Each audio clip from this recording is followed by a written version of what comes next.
नमस्कार, जय हिंद। आप सभी विद्यार्थियों का स्वागत करता हूं इस चैनल में। तो दोस्तों, आप लोगों का एग्जामिनेशन बहुत ही नज़दीक आ चुका है। तो आप किस तरीका से तैयारी करें कि आपका 90 प्लस मार्क्स बोर्ड एग्जामिनेशन में आ जाए, तो मैं आज इस वीडियो में आपको बताऊंगा। चाहे आप इंटर में पढ़ते हैं, चाहे आप मैट्रिक में पढ़ते हैं, चाहे किसी भी बोर्ड एग्जामिनेशन का आपको एग्जाम देना है, तो आप किस तरीका से तैयारी करें कि आपका 90 प्लस मार्क्स आ सके। तो आज की इस वीडियो में मैं यही आपको बताऊंगा किस तरीका से हम तैयारी करें कि आपका 90 प्लस मार्क्स आ सकेगा। किस सब्जेक्ट पर कितना ध्यान देना है।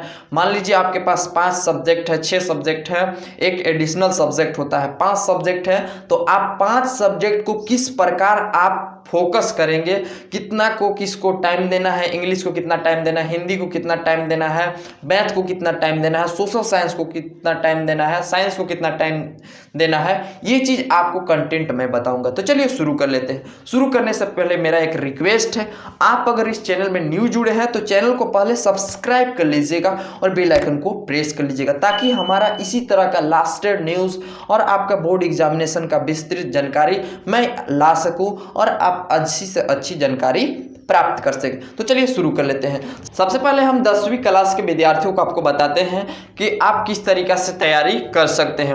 मान लीजिए आपका जो सब्जेक्ट होता है, फर्स्ट आपका जो होता है हिंदी होता है, अगला होता है इंग्लिश होता है, अगला आपका है 3 नंबर सब्जेक्ट है मैथ है आपका, अगला सब्जेक्ट है 4 नंबर सब्जेक्ट है साइंस है आपका, अगला सब्जेक्ट आपका है 5 नंबर सोशल साइंस है, सोशल साइंस है आपका, सोशल साइंस। ये आपका 5 सब्जेक्ट है। एडिशनल सब्जेक्ट में आपका संस्कृत होता है, संस्कृत आपका होता है एडिशनल सब्जेक्ट में। तो आपको ये चीज़ को किस तरीका से कंटेंट करना है, तो सबसे पहले हम लोग कवर करेंगे लैंग्वेज को। लैंग्वेज यानी लैंग्वेज में 2 पार्ट आता है, एक हिंदी हो गया और एक इंग्लिश हो गया।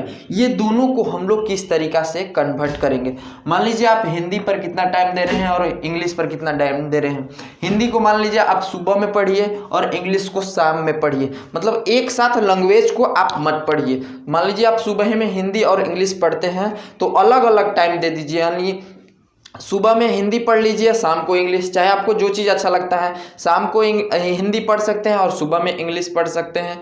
और मतलब लैंग्वेज को जो है, लैंग्वेज को आप अलग अलग टाइम को देना पड़ेगा। एक साथ लैंग्वेज पढ़ने पर थोड़ा कॉन्फिडेंस अलग टाइप का हो जाता है और अच्छा से स्टूडेंट तैयारी नहीं कर पाता है। अगला मैथमेटिक्स। मैथमेटिक्स ऐसा एक सब्जेक्ट है कि इसमें आपको पूरे में से पूरे नंबर ला सकते हैं, यानी 100 में से 100 मार्क्स भी ला सकते हैं। इसमें साइंस में भी होता है कि आप 100 में से 100 मार्क्स ला सकते हैं। तो साइंस और मैथ को किस प्रकार आप पढ़ सकते हैं। साइंस मैथ को भी अलग अलग आपको टाइम देना होगा। मान लीजिए आप अगर मैथ को 1 घंटा टाइम देते हैं तो साइंस को भी आपको 1 घंटा टाइम देना होगा, वो भी अलग अलग टाइम। यानी सुबह में आपको कंटेंट करना होगा कि मान लीजिए आप सुबह में हिंदी पढ़ते हैं, हिंदी के साथ साथ आप मैथमेटिक्स पढ़ लीजिए। हिंदी थोड़ा सा आपका लैंग्वेज टाइप का है तो लैंग्वेज के साथ मैथ पढ़ लीजिएगा, तो ये दोनों सूटेबल हो जाएगा, ये दोनों सूटेबल हो जाएगा और आपका पढ़ने में भी इंटरेस्टिंग लगेगा।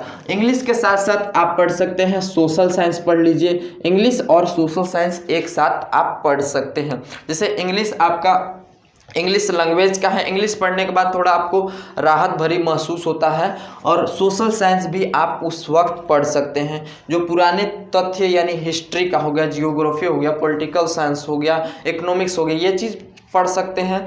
सोशल साइंस और इंग्लिश के साथ इस चीज़ को कवर कर सकते हैं। अगला है आपका साइंस हो गया। तो साइंस के लिए आपको अलग से टाइम देना पड़ेगा, साइंस के लिए भी आपको सोचना पड़ेगा। साइंस थोड़ा अलग टाइप का होता है, साइंस में ज़्यादा नहीं थ्योरी होता है, कुछ बनाने के लिए प्रैक्टिकल भी होता है। तो साइंस का अलग टाइम देकर आप तैयारी कर सकते हैं। यानी आप किस सब्जेक्ट को किस तरीका से पढ़ना है, ये चीज़ आपको हम विस्तृत बता दिए। आशा करता हूँ कि यह वीडियो आपको बहुत अच्छा लगा होगा। तो आप चैनल में न्यू जुड़े हैं तो चैनल को सब्सक्राइब कर लीजिएगा और बेल आइकन को प्रेस कर लीजिएगा। जय हिंद, जय भारत, वंदे मातरम। मिलते हैं नेक्स्ट वीडियो में।